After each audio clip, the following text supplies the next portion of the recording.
What's up, everybody?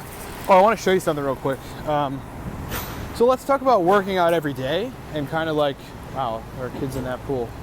Weird.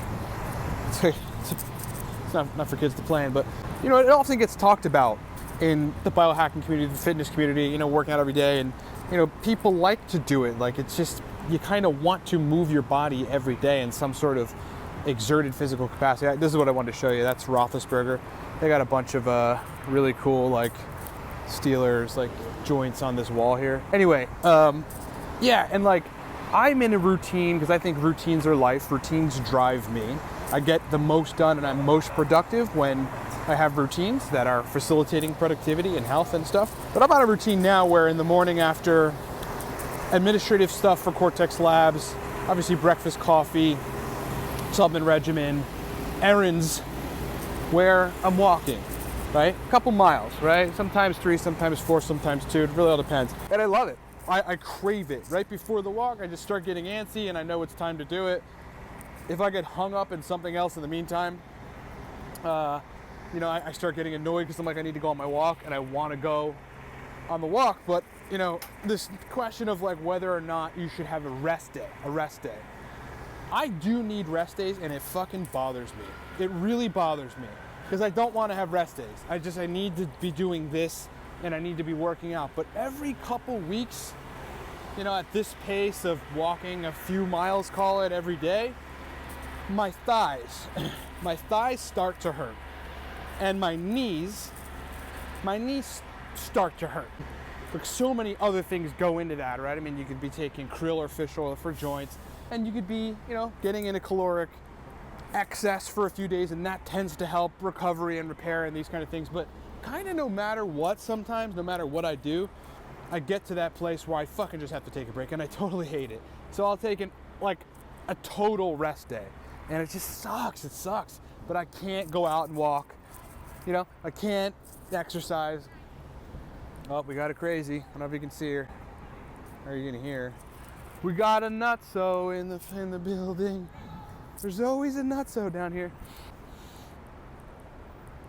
There's always a crazy. And generally, sometimes I may have an overarching lethargy that just can only really be solved by rest. Recovery is just a hugely important thing.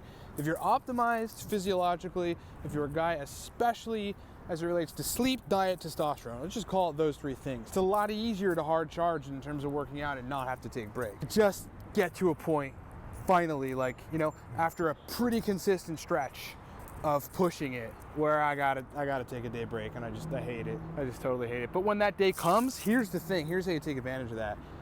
Take a break with everything else too, because cognitively, mentally, spiritually, like, we all need breaks too, for, like, you know, for the spirit, like for your brain. And so on those days when I take breaks from exercise and my body just can't handle it and does not want to do it and push it, then I'll just take a full fucking break, right? And those are the days where it's actually better for me to be in a caloric surplus. So I'll order some pizza or like my favorite food. Yeah, overeat that day. Get more calories, get more repair going, and just relax and catch up on maybe a movie or a show. Yeah, and just kind of actually veg out. Now, I hate doing that. I do not like vegging out, at least when I'm approaching it. I'm like, I don't want to. But when I'm there and I accept that I'm going to relax and recover and fucking rest and repair, I'm totally into it. So that's my advice, you know. If you're one of those people that just is so type A that you fucking need to work out every day of your life, like, I get that, but you need rest days. And, you know, my indication is like my joints start to hurt and my muscles fucking hurt and things start hurting. And I'm like, okay, I just, you know, one day of taking a break, even if it's just a scaled down version of the workout, like, just you've got to give yourself some bit of break. And usually, again, if your diet, your sleep, your regimen, your protocols are otherwise dialed in, and especially your testosterone, if you're a dude, then it's a lot easier to just take that minor rest day or scaled down day, and then the fucking next day you're ready to go back to it. Hope that makes sense. Thanks so much for watching. Figured I'd share that with you because it's relevant to me, because I can actually feel my, you know, thighs and my knees and my joints kind of start getting to that point where, yeah, I'm probably gonna need to take a rest day, you know, sometime in the next few days. We'll see when it gets to the point where I'm like, I definitely know today's gotta be the rest day. It kind of builds up, and then I'm like, all right, today's the day. And that's usually perfect because, again, my brain is a little overworked at that time. Like, all right, let's take a cognitive day. We're just going to take a day. Just one day. That's it. And then we're fucking back at it. Thanks for watching.